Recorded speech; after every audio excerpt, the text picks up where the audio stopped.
اقوام متحدہ کے مطابق فیمیل جینٹل میٹیلیشن تشدد ہے۔ یہ انسانی حقوق کی خلاف ورزی ہے اور لڑکیوں اور خواتین کے ساتھ امتیازی سلوک کی ایک انتہائی شکل ہے۔ پریکٹس کہاں سے شروع ہوئی اور یہ کیوں جاری ہے؟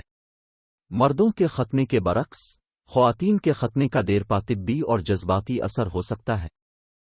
اس مشق کا کوئی ثابت شدہ طبی فائدہ نہیں ہے اور اس کے نتیجے میں موت واقع ہو سکتی ہے۔ مصر کے شہر منصورہ سے باہر ایک چھوٹے سے گاؤں میں میری ملاقات 42 سالہ مونا علی سے ہوئی۔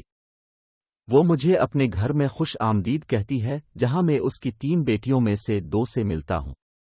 وہ اپنے ذاتی تجربے کے بعد کو روکنے کے بارے میں اٹل ہے اور خاص طور پر اس کے بعد جس سے اس کی پہلی بیٹی گزری تھی۔ میری سب سے بڑی بیٹی کا ختنہ کیا گیا تھا کیونکہ اس وقت میرے سسرال والے زندہ تھے، اس لیے انہوں نے مجھ پر بہت دباؤ ڈالا۔ میں اتنا بالغ نہیں تھا جتنا میں اب ہوں، اس لیے میں نے اسے ہونے دیا، علی نے مجھے بتایا۔ جیسا کہ عام طور پر ہوتا ہے، علی نے اپنی بیٹی کو یہ نہیں بتایا کہ کیا ہونے والا ہے، میں نے اسے کچھ نہیں بتایا۔ ہم اس بارے میں نوجوان لڑکیوں سے بات نہیں کرتے، یہ مناسب نہیں ہے۔ اس کی بیٹی کو ایک معالج کے پاس لے جایا گیا اور اس کے ساتھ ایک پڑوسی آپریٹنگ روم میں گیا جس نے طریقہ کار کے دوران اسے نیچے رکھا۔ وہ تقریباً نکسیر سے مر گئی۔ اسی لمحے سے علی نے پر تحقیق کرنا شروع کر دی۔ اس نے خود کو آن لائن اور ٹیلی ویژن کے ذریعے مطلع کیا اور سنگین خطرات سے زیادہ آگاہ ہو گئی۔ اس کے بعد اس نے اپنی 2 دیگر بیٹیوں کے لیے سے انکار کر دیا ہے۔ FGM کے اعلیٰ نرخ اس وقت بہت سے ممالک میں رائج ہے، زیادہ تر افریقہ میں مرتکز۔ کلاڈیا کیپا، جو کہ یونیسیف میں شماریات کے بارے میں ایک سینئر مشیر اور پر 2013 کی جامع رپورٹ اور اس سال شائع ہونے والی ایک حالیہ رپورٹ کی مصنفہ ہے۔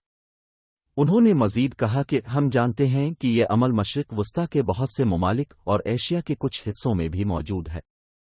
تازہ ترین عالمی اعداد و شمار بتاتے ہیں کہ تقریباً 200 ملین لڑکیاں اور خواتین FGM سے گزر چکی ہیں، ان میں سے 50 ملین مشرق وسطی اور شمالی افریقہ میں ہے۔ مشرق وسطی کے ممالک میں مصر میں FGM کی شرح سب سے زیادہ ہے، یہ افریقہ میں بھی چوتھے نمبر پر ہے۔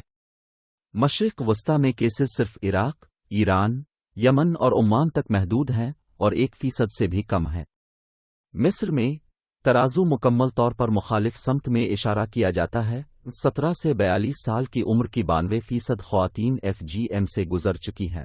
ایک انسانی حقوق کی وکیل اور خواتین کے مرکز برائے رہنمائی اور قانونی آگاہی کی ایگزیکٹو ڈائریکٹر ریڈا ایلڈان بوکی کے مطابق منصورہ، مصر اور 4 اقسام کی تعریف ورلڈ ہیلتھ آرگنائزیشن نے کی تعریف یوں کی ہے: وہ تمام طریقہ کار جن میں خواتین کے بیرونی جنسی اعضاء کو جزوی یا مکمل طور پر ہٹانا غیر طبی وجوہات کی بنا پر خواتین کے جنسی اعضاء کو چوٹ لگنا شامل ہے۔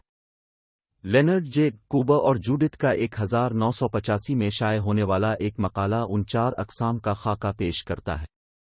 پہلا، جسے ہلکا سنت کہا جاتا ہے، ایک تیز آلہ جیسے پن کی طرح کلیٹوریس کی نوک کو چبھنا ہے جس سے کوئی نقصان نہیں ہوتا۔ دوسرا، جسے موڈیفائڈ سنت کہا جاتا ہے، کلیٹورس کے جسم کا جزوی یا مکمل اخراج کاٹنا ہے۔ تیسرا، جسے کہا جاتا ہے حصہ تمام کلیٹرس کے ساتھ ساتھ حصہ تمام لبا کو ہٹانا ہے۔ چوتھی قسم کو انفولیشن فارونگ ختنہ کہا جاتا ہے، جس میں کلیٹورس کو نکالنا یا ہٹانا اور لیبیا مینورا کے ساتھ ساتھ لیبیا میجرا کی اندرونی دیواروں کو نکالنا شامل ہے۔ اس کے بعد ولوا کے کچے کناروں کو ایک ساتھ سلایا جاتا ہے۔ جب یہ ٹھیک ہو جاتا ہے تو یہ اندام نہانی کے سوراخ کے اوپر ایک دیوار بناتا ہے۔ اندام نہانی میں لکڑی کا ایک چھوٹا سا سلور اسی طرح کی چیز ڈالی جاتی ہے تاکہ ایک چھوٹا سا سوراخ کھلا رہے تاکہ پیشاب اور ماہواری کا رطوبت گزر سکے۔ مصر میں زیادہ تر لڑکیاں 4 سے 12 سال کی عمر کے درمیان قسم 2 یا 3 سے گزرتی ہیں۔ آسا حسن، مونا علی کی ایک دوست آسا حسن، حال ہی میں FGM کو ختم کرنے میں تبدیل ہوئی ہے۔ جیسا کہ میں علی سے بات کر رہا ہوں، 49 سالہ حسن روایتی سیاہ نقاب پہنے ہمارے ساتھ آتا ہے۔ پریکٹس کے ساتھ اس کا اپنا ذاتی تجربہ ہے۔ جب وہ ایک چھوٹی لڑکی تھی، وہ بتاتی ہے، ایک آدمی تھا جو اس کے گاؤں کا سالانہ دورہ کرتا تھا جو لڑکیوں کی عمر کاٹتا تھا۔ لیکن جیسا کہ علی نے اشارہ کیا، کسی نے لڑکیوں کو نہیں بتایا کہ کیا ہو رہا ہے۔ جب وہ پڑوس میں پہنچے گا، لڑکیوں کو معلوم ہو گیا تھا کہ کچھ ہو رہا ہے۔ وہ بہت پریشان ہو جائیں گے اور رونے اور چیخنے لگیں گے، حسن بتاتے ہیں۔ قطار میں بے چینی سے انتظار کرنے کے بعد جب اس کی باری آئی تو اس آدمی نے اس کی طرف دیکھا اور کہا، اگلے سال واپس آ جاؤ، تم بہت چھوٹی ہو۔ اس کا مطلب یہ تھا کہ میں پورے سال فکر مند اور پریشان تھا جب تک کہ وہ واپس نہ آئے۔ جب وہ واپس آیا تو وہ تسلیم کرتی ہیں کہ اس نے ہار مان لی، مجھے کرنا پڑا۔ میں جانتی تھی کہ یہ بہرحال ہونے والا ہے، وہ کہتی ہے۔ یہ بہت بہت دردناک تھا۔ انہیں مجھے دبانا پڑا۔ بے ہوشی کی دوا کے لیے انہوں نے جو کچھ استعمال کیا وہ کسی چیز کے 2 سپرے تھے جس نے واقعی کچھ نہیں کیا۔ میں نے سارا درد محسوس کیا۔ مجھے تجربے سے نفرت تھی۔ یہ تجربہ اس کے والدین کے لیے بھی مشکل تھا۔ میرے والد نے گھر چھوڑ دیا کیونکہ وہ چیخیں برداشت نہیں کر سکتے تھے۔ میری والدہ بھی چھوڑ کر پڑوسی کے پاس چلی گئی۔ حسن کے ساتھ صرف 2 اجنبی لوگ رہ گئے تھے کہ ایک آدمی نے مجھے پکڑ رکھا تھا اور دوسرا اجنبی کاٹ رہا تھا۔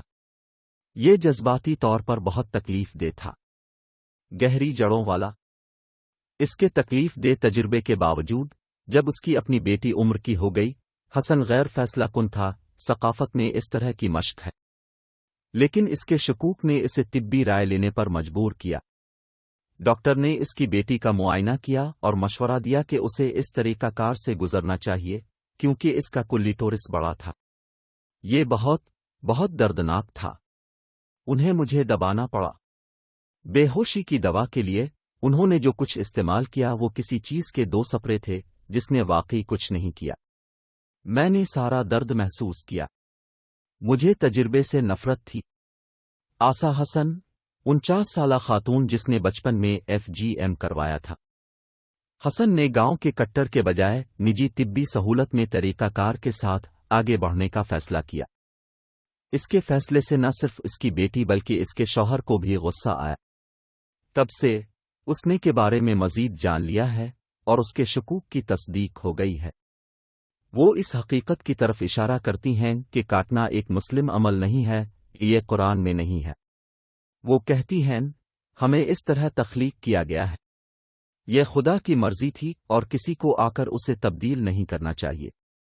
کی وجوہات کہ کچھ حامی طبی وجوہات کی درخواست کرتے ہیں، مثال کے طور پر حفظان صحت، ایک بڑی ہوئی کلیٹرس جسے کاٹا جانا چاہیے، جیسا کہ حسن کی بیٹی کا معاملہ تھا۔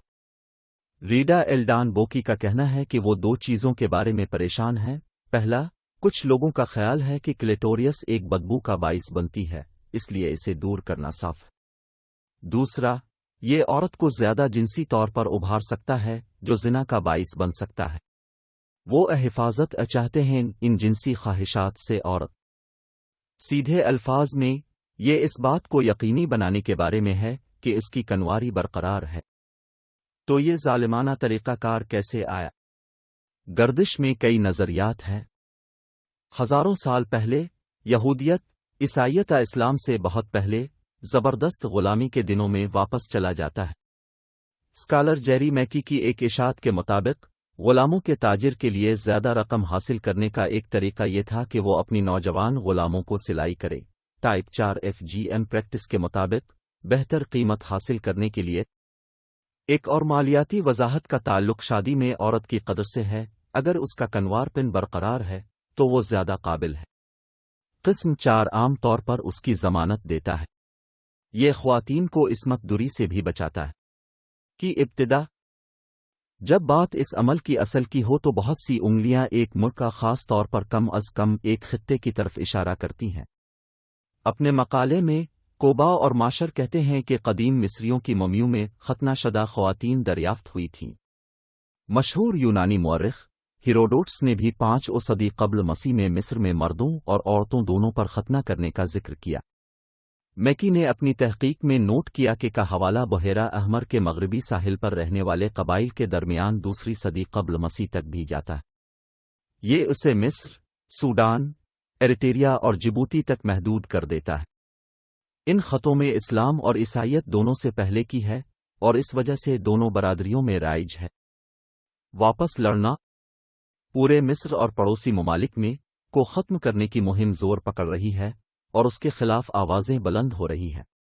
جیسے جیسے اس کے بارے میں آگاہی بڑھ رہی ہے، مونا علی اور اسا حسن جیسے مزید لوگ روایت کو چیلنج کرنے اور تبدیل کرنے کی لڑائی میں شامل ہو رہے ہیں۔